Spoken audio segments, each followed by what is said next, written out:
which comes but rarely in history, when we step out from the old to the new, when an age ends, and when the soul of a nation, long suppressed, finds utterance.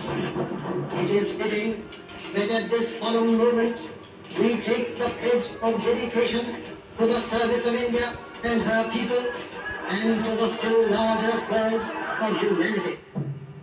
Hindustan की आजादी की कहानी, जंजीरों से जकड़े दिन और गुप्त काली अंधेरी रातों की कहानी उनकी जिनके अनगिनत पीठ और कंधों पर चढ़कर आजादी का सूरज हिंदुस्तान के आसमान में उदित हुआ। 1857 ब्रिटिश औपनिवेशिक सत्ता का एक क्रूर, शातिर और दमनकारी चेहरा, ईस्ट इंडिया कंपनी ने सिपाहियों को एक नई किस्म की इनफील्ड राइफल दी। इसमें गोली भरने के लिए कारतूस को दांतों से काटकर खोलना पड़ता था। ऐसा करना हिंदू और मुस्लिम सिपाहियों की धार्मिक भावनाओं के विरुद्ध था, क्योंकि कारतूसें चर्बी से बनी थी। और इन्हीं परिस्थितियों में अंग्रेजों के खिलाफ ऐतिहासिक विद्रोह का शंखनाद करने वाले प्रथम गायक थे मंगल पांडे।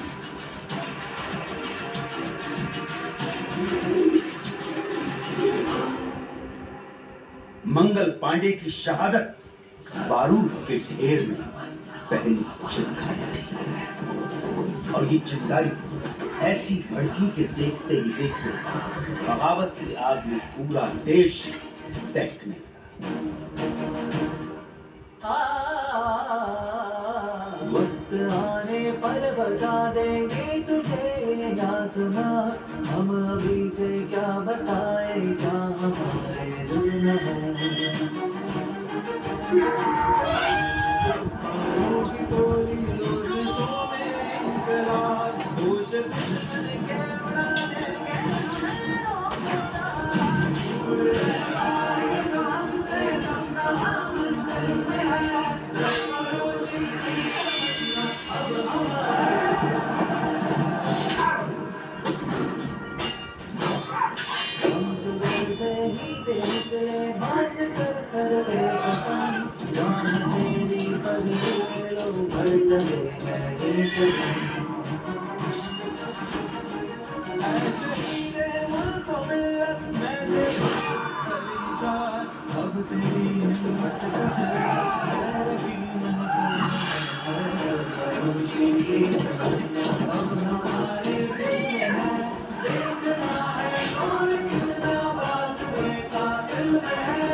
हम झांसी के मैदानों में जमा खड़ी है लक्ष्मी बाई, मर्द बनी मर्दानों में।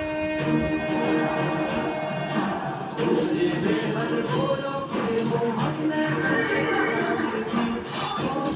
मर्दानी, वो तो झांसी वाली रानी थी।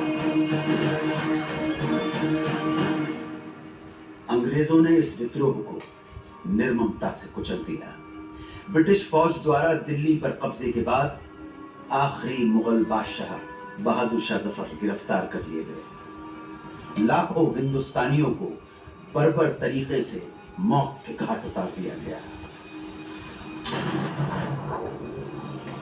इसी के साथ स्वतंत्रता संग्राम के इतिहास में एक युग का अंत हो गया। वो खून कहो किस मतलब का जिसमें उबाल का नाम नहीं, वो खून कहो किस मतलब का आ सके देश के काम में।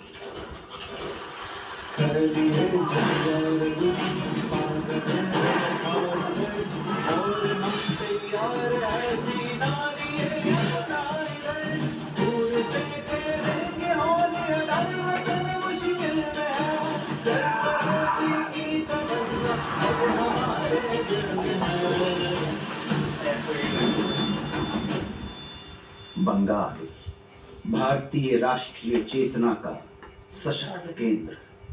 इसी चेतना को तोड़ने के लिए, हिंदू मुसलमानों के बीच फूट डालने के लिए सरकार ने घोषणा कर दी बंगाल विभाजन की।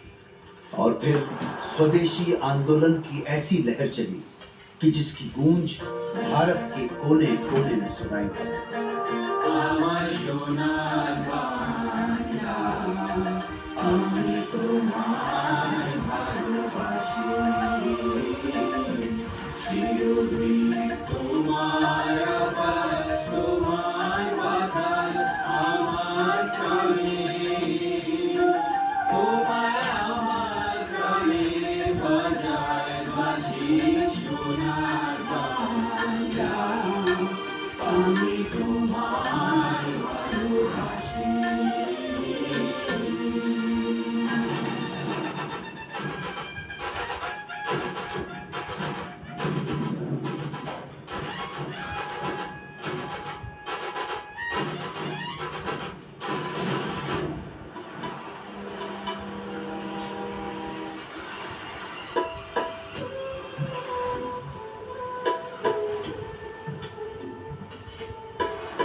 स्वदेशी आंदोलन का नेतृत्व कर रहे नेताओं को अंग्रेज गिरफ्तार करने लगे और ये आंदोलन धीरे धीरे खत्म होने लगा। अब स्वतंत्रता संग्राम के नभमंडल पे एक अनोखे सूर्य का उदय हुआ।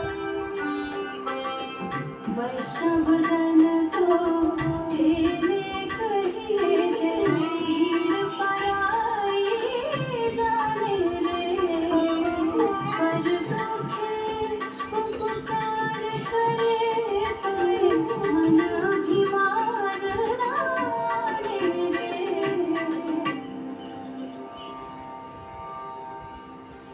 1919 की बैसाखी। इस दिन कुछ ऐसा हुआ जिससे पूरे देश की आत्मा सिहर उठी। खींच कर लाई है सबको कत्ल होने की उम्मीद। आशिकों का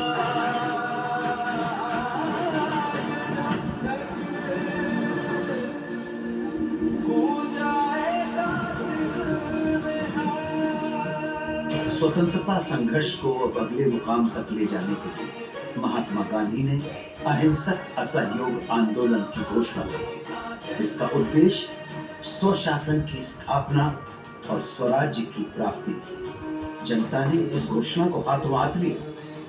लोगों ने सरकारी नौकरियों का, अंग्रेजी स्कूल कॉलेजों का, विदेशी कपड़ों और सामानों का बहिष्कार करना शुरू कर दिया और जनता स्वदेशी वस्तुओं का इस्तेमाल कर रही थी। आंदोलन अपने उफान पर था। तभी गोरखपुर के चौरी चौरा एक जुलूस के दौरान प्रदर्शनकारियों और पुलिस के बीच हिंसक मुठभेड़ हुई। इसमें 3 प्रदर्शनकारियों और 22 पुलिसकर्मियों की जानें चली गई। हिंसा से आहत होकर गांधी जी ने असहयोग आंदोलन वापस ले लिया। इस फैसले से देश के एक बड़े हिस्से में मायूसी छा गई। उन्हीं दिनों गरम दल क्रांतिकारियों के इरादे कुछ और ही इशारा कर रहे थे।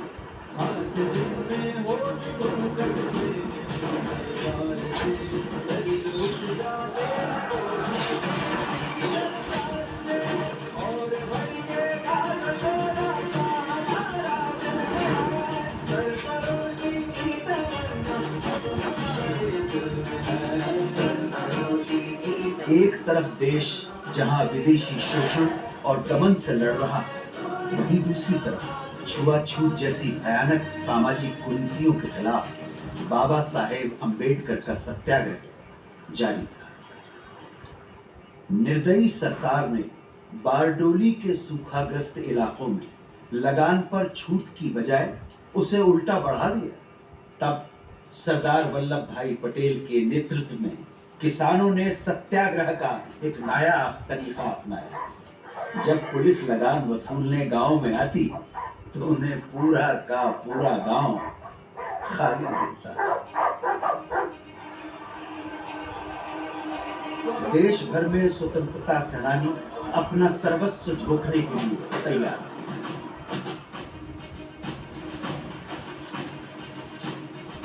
आजादी की लड़ाई अपने चरम की ओर बढ़ रही है।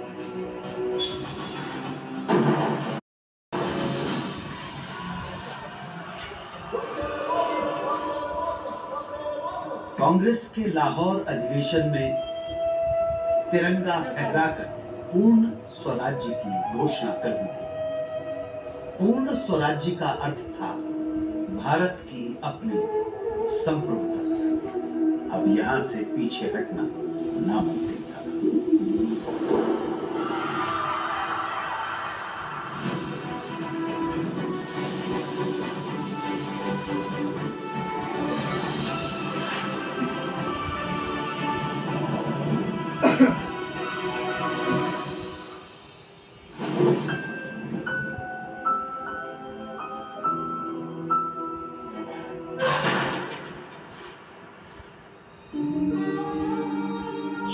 दिन 240 मील की यात्रा में एक वृद्ध फकीर का हाथ में लाठी लिए दुनिया के सबसे शक्तिशाली साम्राज्य को चुनौती देने के लिए निकल पड़ा। इस अद्भुत दृश्य में कुछ ऐसा जादू था कि देश भर में लोगों का मन आंदोलित हो।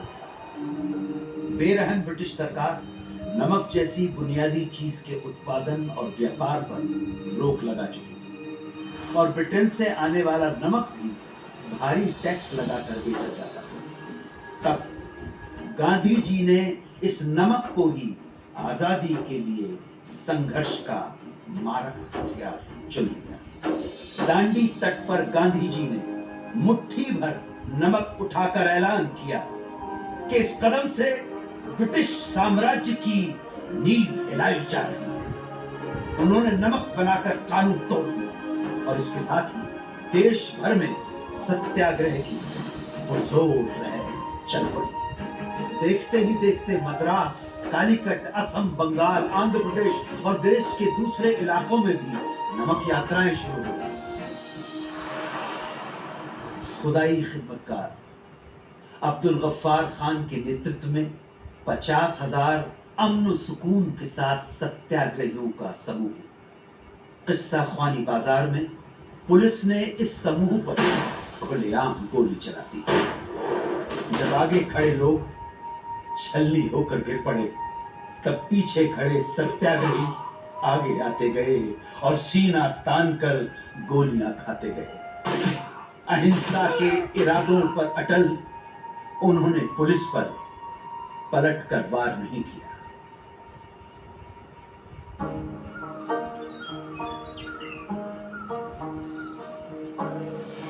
मन समर्पित, तन समर्पित और ये जीवन समर्पित, चाहता हूं देश की धरती तुझे कुछ और भी दे।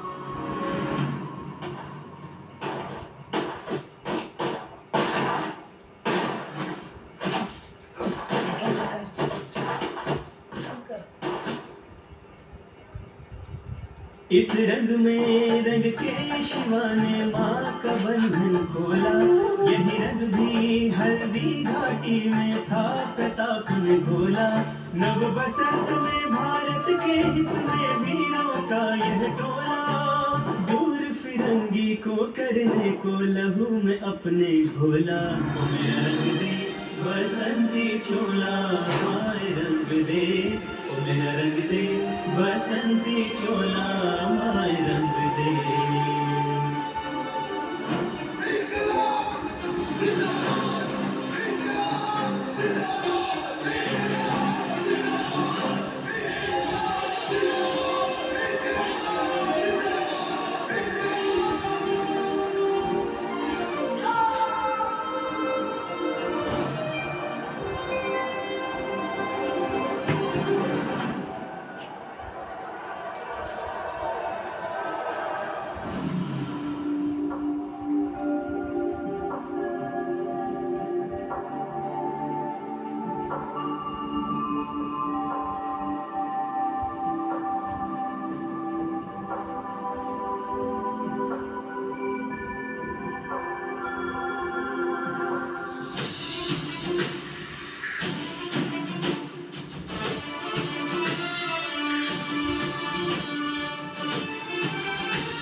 अब आजादी की लड़ाई को अंजाम तक पहुंचाने के लिए महात्मा गांधी ने भारत छोड़ो आंदोलन की घोषणा की। उन्होंने देश की जनता को एक महामंत्र दिया, करो या मरो, या तो हम भारत को आजाद कराएंगे या इस कोशिश में अपनी जान दे देंगे। इस आह्वान के कुछ घंटों बाद ही सरकार ने गांधी जी को, नेहरू जी को, अबुल कलाम आजाद सहित प्रमुख कांग्रेसी नेताओं को गिरफ्तार किया और तब दूसरी पंक्ति के स्थानीय नेताओं ने आंदोलन की कमान संभाल ली।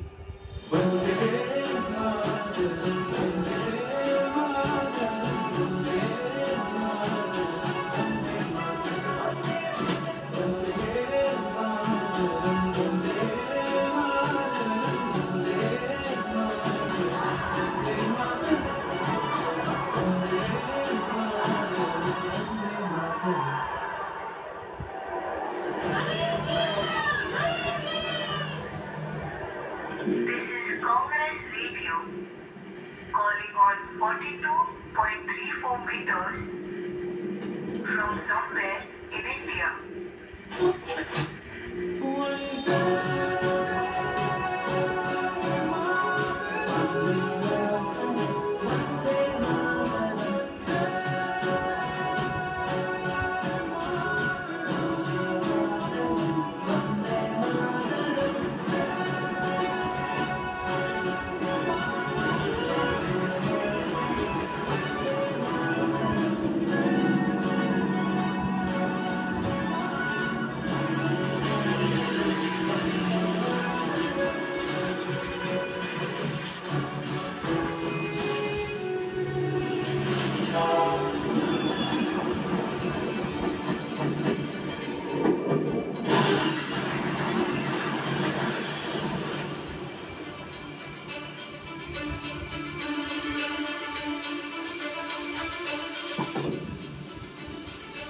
भारत छोड़ो आंदोलन एक निर्णायक बिंदु था। इस आंदोलन में पूरा देश कूद पड़ा। पुलिस थानों, कचहरियों, रेलवे स्टेशनों और अंग्रेजी सत्ता के दूसरे प्रतीकों पर कब्जा कर उन पर तिरंगा फहराया जाने लगा। बौखलाई सरकार ने न सिर्फ लोगों के साथ मारापीटी की, न सिर्फ भारी संख्या में लोगों की गिरफ्तारियां हुई, बल्कि कई बार तो फौजी हवाई जहाज से निहत्थे लोगों पर गोलियां कर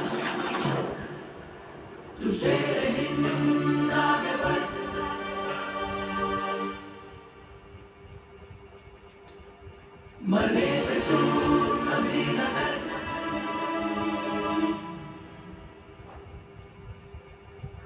अंग्रेजी अत्याचार के प्रतिघात में नेताजी सुभाष चंद्र बोस के नेतृत्व में उन्हीं दिनों जापान, मलय और बर्मा में आजाद हिंद फौज के झंडे तले एक प्रखर सैन्य मुहिम जारी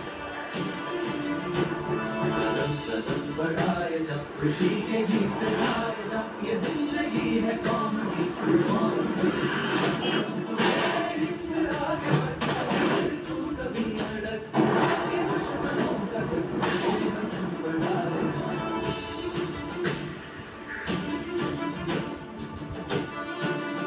द्वितीय विश्व युद्ध में जापान की हार के बाद आजाद हिंद फौज का विघटन हो गया और इसके साथ ही ये सहना यही हुआ।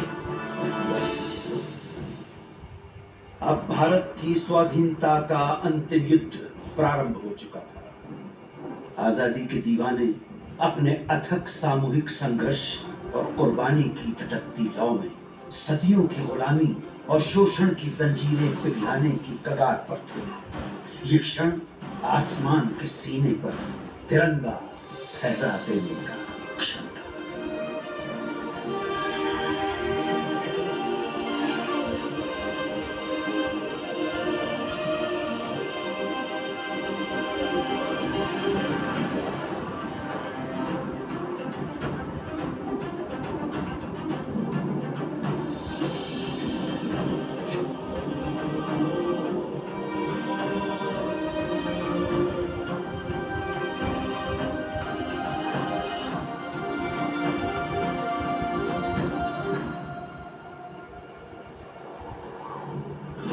Long years ago, made a tryst with destiny. And now the time comes when we shall redeem our pledge.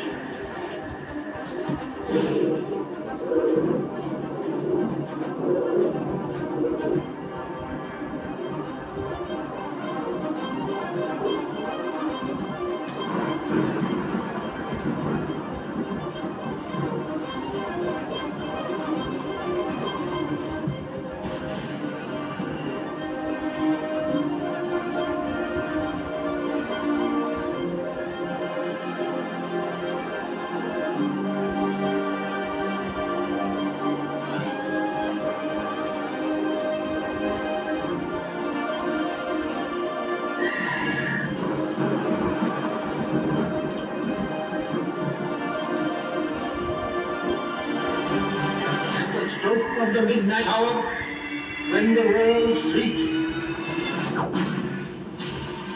India will awake to life and freedom.